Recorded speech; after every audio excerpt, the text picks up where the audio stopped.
L'Assemblée nationale, le nombre des députés.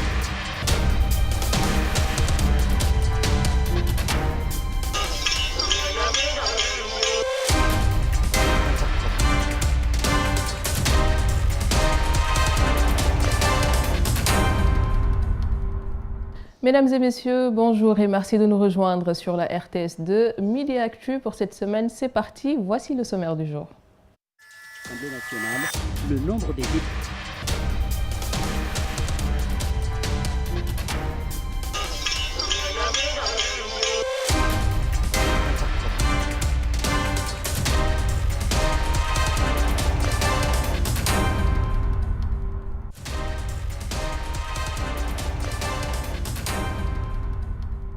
Les personnes âgées occupent une place importante dans notre société. Fort de ce constat, l'on vient justement de mettre en place le Conseil national des aînés du Sénégal. L'objectif est de permettre aux plus jeunes de profiter de leurs expériences, mais aussi garantir une meilleure prise en charge de ces personnes âgées. Un reportage signé Fatou Diouf.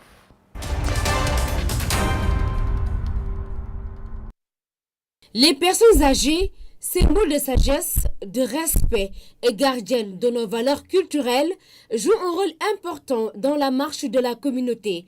De nos jours, leurs conditions d'existence se résument en 3 mots: précarité, fragilité et vulnérabilité. En cette journée qui leur est dédiée, toutes les associations de personnes âgées se fédèrent et unissent leurs forces. Avec l'installation du bureau du Conseil national des aînés du Sénégal, elles décident de parler d'une seule voix en vue d'améliorer leurs conditions de vie. La représentation des personnes âgées au sein de toutes les instances de décision, notamment dans les institutions, pour leur permettre d'offrir leur expertise et leur expérience, de jouer enfin leur rôle d'alerte, de veille, de conseil et de régulation. Le phénomène du vieillissement de la population mondiale est une réalité.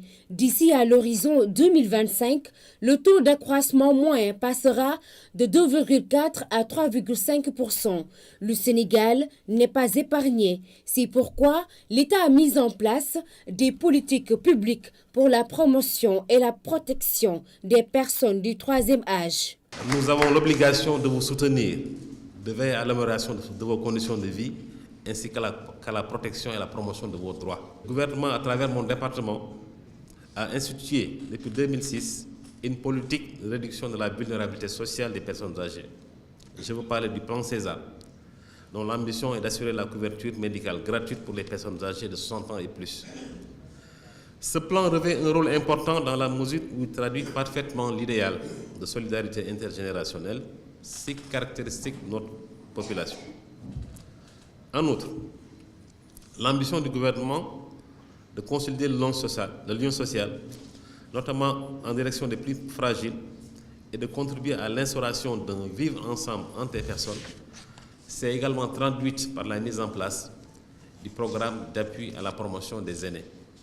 Le Conseil national des aînés du Sénégal est né dans un contexte préélectoral, la présidentielle de 2019. Au-delà de renforcer le plaidoyer pour une prise en compte effective de leurs préoccupations, ces sages ambitionnent de contribuer à la marche de la République.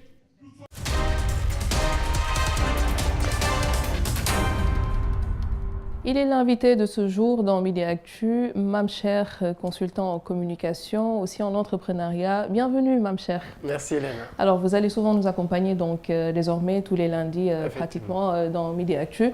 Vous avez suivi ce reportage, le Conseil national des aînés du Sénégal, une initiative, comment vous appréciez? Je trouve que c'est intéressant, je trouve que c'est une très bonne initiative, déjà parce qu'on parle depuis plusieurs décennies, je crois maintenant, de conseil de la jeunesse, etc. Ce serait bien aussi que les personnes âgées puissent s'organiser entre eux, mais pour qu'on puisse aussi voir comment créer une sorte de symbiose entre les deux, entre les jeunes et les anciens, c'est quelque chose d'important. Parce qu'on parle beaucoup plus de relève dans ce pays, mais relève n'est pas du tout synonyme de rupture, mais plutôt de continuité. Exactement. Donc comment continuer dans cette logique avec les anciens? Je pense que c'est l'occasion avec ce conseil. Tout à fait. Et nous passons à la suite de Midi Actu avec la chronique communication du jour. On dit que 80% de la communication est non verbale, gestuelle, mimique, regard. Voilà donc autant de choses qui peuvent exprimer nos émotions, nos pensées sans aucune parole. Pape Ba est consultant en entrepreneuriat. Il revient ici sur le concept de la communication. Communication non verbale, dans la communication généralement, on dit souvent que 60% est non verbal. Donc le non verbal, c'est qu'il n'y a pas la voix. C'est d'habitude la communication qui se base sur le gestuel. Les Anglais appellent ça body language, qui permet à la personne, sans parler, sans message, de pouvoir communiquer avec des gens. Et les deux peuvent aller ensemble. Le gestuel, par exemple, te permet de communiquer. Ta posture, la posture de la personne sur différents endroits te permet de communiquer. L'habillement, les codes couleurs te permettent aussi de communiquer. Donc quand on allie le gestuel, la posture, et ainsi que les couleurs, l'habillement, la personne communique avec des gens, sans pour autant parfois parler. Parfois, les deux vont de pair. Vous livrez un message, le message doit être livré dans un endroit, l'endroit demande des exigences en termes de tenue. L'endroit, vous parlez à une assistance, vous devez avoir une posture vis-à-vis de cette assistance-là. Quand vous êtes dans une salle de classe ou d'université, vous vous mettez souvent dans une posture où vous avez tout le monde. C'est de la communication et c'est du gestuel. Et ça compte, ça fait passer, ça permet en fait de capter son auditoire et de faire livrer son message. Il faudrait que les personnes puissent comprendre que la communication est un tout. Moi, j'ai l'habitude de dire il faut allier le gestuel. Il faut toujours interroger son environnement. Dans la communication que je veux faire, quel est l'environnement? Quelles sont les personnes qui y seront? Comment ces personnes-là, le contexte globalement, comment ces personnes-là appréhendent le contexte. Et à partir de ça, vous pouvez définir la posture que vous devrez avoir. Si je vais à l'université, si je donne un cours, il y a une posture que je devrais avoir. Si je vais dans un environnement, si je quitte Dakar ou je vais à Kaolack ou je vais dans un environnement où il y a des agriculteurs, il y a une posture que je devrais avoir. Et cette posture s'analyse sur 3 piliers, le gestuel, l'habillement, les codes couleurs, et le message que vous devrez livrer. Donc, ce qui fait que quand on analyse la communication, on a une partie 60% qui est non-verbale, on appelle ça non-verbal communication, et on a 40% qui est verbal où vous livrez un message.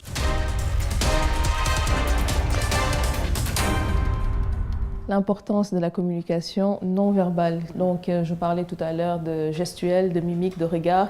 Il semble aussi que les couleurs, ça compte. Comment on se positionne, la posture aussi, ça compte. Hein. Autant de choses qui comptent, alors que souvent, on a tendance à penser que c'est la parole qui représente la communication. Et loin de là, il n'y a plus que la parole maintenant, parce que la parole ne représente actuellement pas plus de 7% en tout cas. Ce qui compte, c'est l'aspect non verbal. Donc, par non-verbal, on entend, comme tu viens de dire, les mimiques, la gestuelle, etc. Donc, tout ce qui va de pair avec ce qu'on peut appeler body language. Monsieur Pape en a parlé tout à l'heure, le langage corporel. Donc, c'est quelque chose de vraiment essentiel. Si, par exemple, je te disais tout de suite, Léna, je suis d'accord avec toi sur ce point, et que je hoche la tête de la gauche vers la droite, là, tu vas te poser des questions à savoir si je suis vraiment d'accord. Donc, je suis obligé donc de me concentrer, même en te disant que je suis d'accord avec toi, et en faisant de sorte que le comportement physique que j'ai puisse être en parfaite adéquation avec ce que je te dis. D'accord, parce que je suis en train en même temps d'analyser donc votre gestuelle. Et vous êtes également coach en développement personnel et tout. Et Monsieur Ba, dans l'élément l'a dit, quand on donne des cours, il y a aussi un dress code aussi qui compte. Il y a aussi une posture qui compte. Effectivement, la posture est très importante. Le dress code également, parce que la façon de s'habiller, les couleurs, etc., ça influence beaucoup plus lorsqu'on s'exprime en public. Mais le comportement physique compte également pour beaucoup. Donc déjà pour l'habillement, pourquoi? Parce qu'il m'arrive parfois d'aller faire des ateliers en plein air, mais je ne m'habille pas de la même façon que lorsque je suis dans une salle, dans un hôtel, à l'université ou dans un institut de formation. Donc les codes ne sont pas les mêmes. C'est également la même chose lorsqu'on décide de s'exprimer en public, par exemple. Il y a le comportement qui est essentiel. Il y a 3 éléments sur lesquels j'insiste beaucoup. Et d'habitude, j'en fais un sigle pour qu'on puisse retenir ça facilement. RSP, c'est-à-dire le regard, le sourire et la posture. D'accord. Parce qu'en revenant justement sur le dress code, par exemple, si on prend l'environnement du travail, quand on va en entretien d'embauche, on ne peut pas s'habiller n'importe comment avec n'importe quelle couleur. Voilà. Là, dans l'environnement du travail. Voilà, c'est très essentiel. Le plus souvent, on conseille à la personne de s'habiller de façon un peu sobre. Voilà, éviter de porter certaines couleurs vives, parce que ça aussi, ça communique beaucoup sur le comportement que l'on a. L'autre élément que je conseille, c'est souvent marrant, mais c'est quand même très important, c'est de mettre quelque chose avec lequel on se sent à l'aise. Je peux par exemple venir en entretien avec une cravate. Parfois, c'est des questions entre guillemets banales qu'on pose. On peut me dire de dénouer la cravate et de la renouer. Si je n'arrive pas à le faire, on saura que je ne suis pas habitué à en mettre, par exemple. Donc, l'essentiel, c'est de mettre quelque chose qui n'est pas très flagrant, mais aussi et surtout quelque chose avec laquelle je pourrais être à l'aise. Parce que, toujours en entretien d'embauche, le regard, il me semble qu'il a son importance quand même. Il a son importance. Et aussi, ça dépend des types de sociétés, du type de société avec laquelle on a affaire. Par rapport à la culture. Voilà, la culture, c'est très important. Dans un pays comme le nôtre, quand on s'habille, quand on regarde, une personne dans les yeux, une personne un peu plus âgée. C'est irrespectueux. Voilà, on considère que c'est irrespectueux, alors qu'en Occident, on considère que tu ne dis pas la vérité lorsque tu ne regardes pas la personne devant les yeux, avec les yeux. Donc, devant un public aussi, c'est quelque chose d'important. Ce qui n'est pas très favorisé, c'est ce qu'on appelle le regard mitraillette. Donc, c'est le regard avec lequel on balaye la salle. Voilà, vite fait, personne ne sent qu'on le regarde. Et ce qui est préconisé, on appelle ça un regard double vue. C'est-à-dire que lorsque je regarde quelqu'un, toute autre personne qui est derrière lui se sent aussi regardée. Donc, ce n'est pas un détail. Tout comme le sourire et la posture aussi. Sourire, posture, mais il me semble que maquillage, parfum... Pour les femmes, hein, ça aussi, ça compte. Très important. C'est des choses qui communiquent. Ne pas mettre des parfums avec une odeur qui est trop influente, etc. Voilà. Pour le sourire aussi, c'est important. Ça me rappelle une anecdote que je cite souvent. C'est une hôtesse de l'air qui avait conseillé à Jacques Chirac, avant qu'il ne devienne président, de sourire et de saluer 1 million de Français. Donc 1 million, c'est-à-dire d'en saluer autant pendant toute l'année. Et avec un sourire, parce qu'ils savent que ce sont des gens un peu affectifs comme les Sénégalais, c'est quelque chose qu'ils vont se remémorer, peut-être même au moment du vote. Donc c'est de la communication non verbale aussi, tout comme la posture qui doit tout le temps être soignée. Alors, dans ce cas, si on sait que 80% de la communication est donc non verbale, on n'a pas besoin forcément des mots pour communiquer. Comment est-ce qu'il faudrait faire pour justement créer cette cohésion entre communication non verbale et communication verbale? On a justement besoin des mots, mais le défi se trouve dans une logique très simple. C'est-à-dire qu'il faut faire de sorte qu'il y ait une parfaite adéquation entre le non-verbal et le verbal. Et il y a actuellement une science qui s'appelle la synergologie, une branche qui s'intéresse à ça. Donc, logie comme logos qui signifie science et syner comme les signes. Donc, comment faire de sorte pour qu'il y ait une parfaite adéquation entre ce que je dis et la façon dont je le dis. Donc, pour qu'il n'y ait pas de gestes parasites, ça aussi c'est important. Et il y a des gens qui sont tellement focus sur ça qu'ils peuvent à tout moment détecter l'humeur dans laquelle tu es. Si une personne parle par exemple avec un front un peu plissé, on sait qu'elle est en colère. Si je te salue et que je vois que tu as les mains un peu mottes, c'est que tu es nerveuse. Si tu essayes de te souvenir de quelque chose, on dit que quand on se souvient d'une chose, le plus souvent la pupille va vers la droite. Si je cherche une information, elle va vers la gauche. Si je suis gaucher, le processus est inversé. Autant de choses détails qui comptent pour beaucoup. Effectivement, autant de choses. C'est pour ça d'ailleurs que lors des entretiens d'embauche, souvent, on commence par poser des questions très banales. Les gens disent que ça n'a pas de sens. Je te demande par exemple, Léné, est-ce que tu es une femme? Mais en réfléchissant, je peux savoir si tu es gauchère ou droitière. Parce que tu te dis, mais cette question n'a vraiment pas de sens. Mais là, je détecte ton humeur, le comportement que tu as, qu'est-ce que tu as mangé demain, qu'est-ce que tu mangeras, tu as mangé hier ou tu mangeras aujourd'hui à midi, etc. Donc, c'est des petits détails. Lorsque je te pose ces questions, ce ne sont pas les réponses qui m'intéressent, mais le comportement, le langage corporel que tu as en me répondant, avant que je ne puisse passer aux questions importantes. Donc, si je comprends, ça impacte aussi sur l'image. Oui, ça impacte beaucoup sur l'image de la personne, en fait. Ok, parce qu'on sait qu'il y a des personnes, hein, les profilers, ils sont très forts pour justement, ne serait-ce que sur la communication non verbale, pouvoir dire c'est quel genre de personne. Les psychologues, les psychiatres aussi, ils étudient beaucoup la communication non verbale pour savoir si la personne dit la vérité ou pas, elle est dans quel état et tout. Donc tout ça, dire que c'est très important, mais pour les personnes par exemple qui vont en entretien d'embauche ou qui doivent s'exprimer en public, vous en tant que coach en développement personnel, qu'est-ce que vous faites régulièrement? Donc, ce que je conseille déjà, c'est qu'ils ne prennent pas l'entretien d'embauche comme une sorte d'interview. On n'est pas là juste pour répondre à des questions et partir. On est là aussi bien pour donner des réponses fiables dans ce qu'on fait. Si je dis par exemple dans mon CV que je parle anglais, si le recruteur à un moment donné commence à me parler anglais, je dois être en mesure de répondre. Par contre aussi, l'autre chose qui est essentielle, c'est l'attitude que je décide de soigner.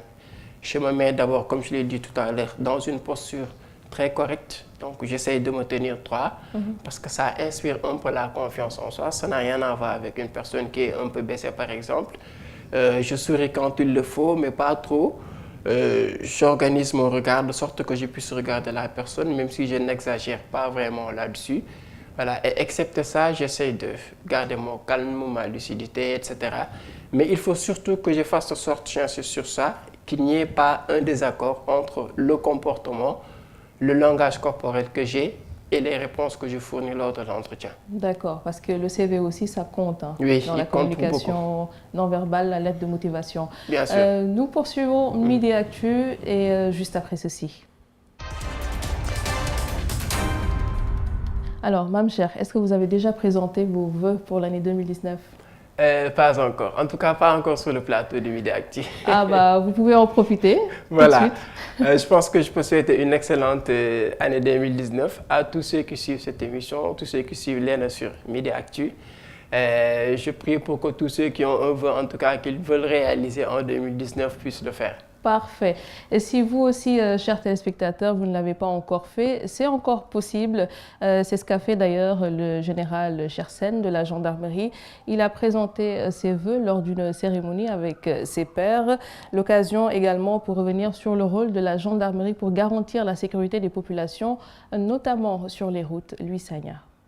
Respecté au début de chaque nouvel an. Toute la famille des hommes en bleu réunis, anciens comme en activité, tous unis pour une présentation des vœux, mais aussi et surtout pour faire le bilan des activités menées au courant de l'année écoulée. Face au patron, le second.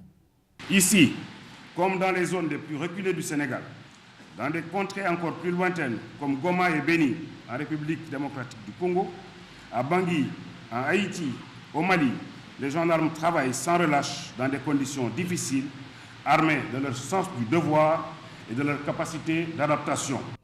Affronter courageusement les défis qui les interpellent, voilà les premiers mots du haut commandant. À tous et à chacun, j'adresse mes plus vives félicitations pour votre engagement, en dépit des nombreuses contraintes qui pèsent sur l'exécution du service. En 2019, il est question de renforcer la montée en puissance. La gendarmerie nationale est déterminée à réduire les accidents graves en améliorant ses capacités d'intervention sur nos routes. La création d'une légion des mobilités qui va comprendre un groupement de surveillance des autoroutes, un groupement de surveillance des routes nationales, ainsi que le groupement de sécurité du train express régional TER. Un gendarme, un toit, un vœu cher au général de division Chersen. Cette cérémonie de présentation des vœux a aussi permis de remettre des décorations à ceux qui se sont le plus distingués.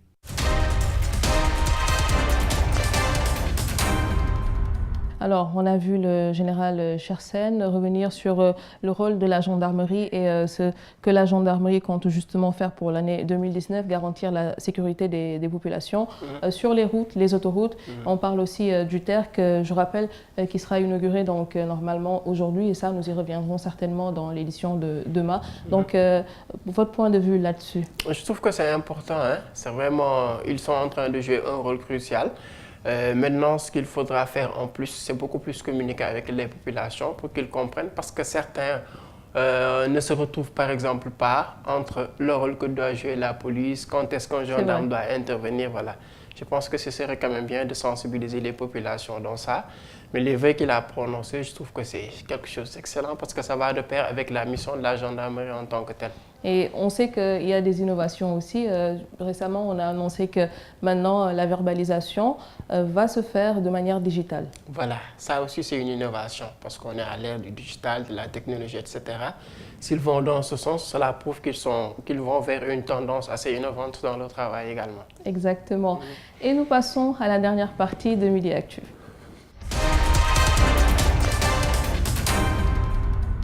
L'AIBD fait revivre Ousmane Sow. C'est à travers justement une exposition de ses œuvres que l'aéroport rend hommage aux sculpteurs, une manière donc de faire découvrir aux voyageurs le talent de l'artiste. Suivons ce reportage. L'aéroport international Blaise Diagne veut contribuer à la promotion de l'art sénégalais. C'est pourquoi, depuis plus d'un mois, les œuvres du sculpteur Ousmane Sow sont exposées ici. Nous avons mis à disposition des passagers 2 statues, 2 œuvres célèbres du sculpteur Ousmane Sow, qui sont le Cavalier des Arçonnets et Sitting Bull en prière, qui se trouvent de l'autre côté de la salle et qui ont été présentés au public pendant un peu plus d'1 mois. Cette exposition est rendue possible grâce à une collaboration entre l'AIBD, EFAGE et la maison d'Ousmane Sow. Elle participe à la pérennité de l'œuvre de l'artiste. Au-delà de sa disparition, son œuvre doit être pérenne et par des actions comme celle-ci, on a la garantie que ça sera le cas. L'aéroport international Blaise Diagne va ainsi contribuer à l'animation culturelle de cet espace. Il s'agit de mettre à l'aise le client, mais surtout contribuer à la valorisation du patrimoine sénégalais.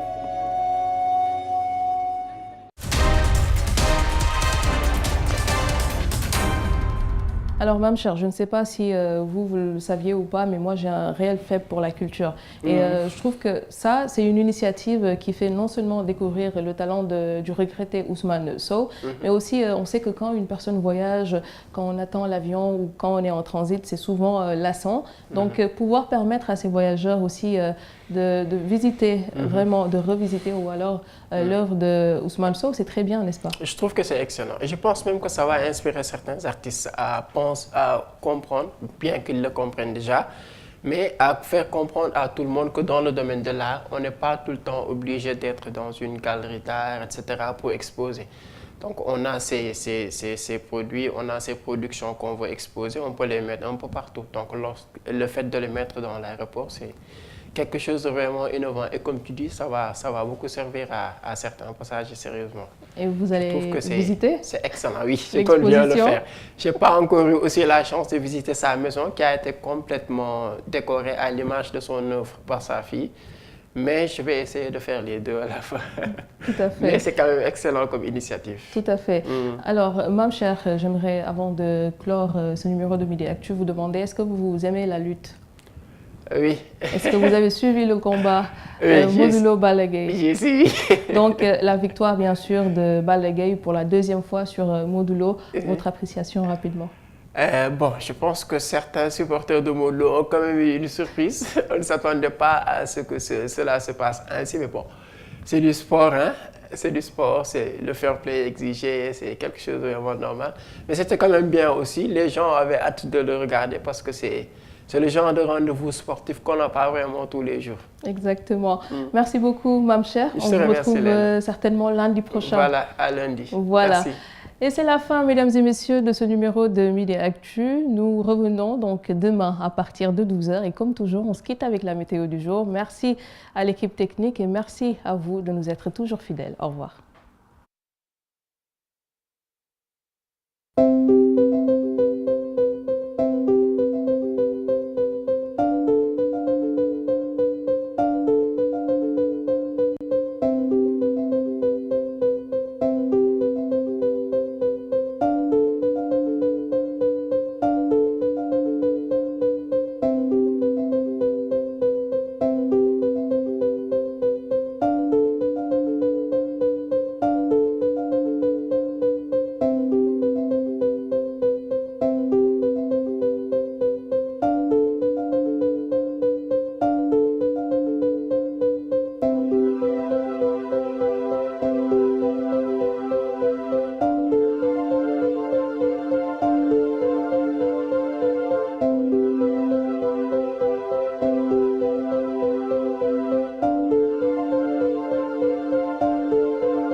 nationale, le nombre des députés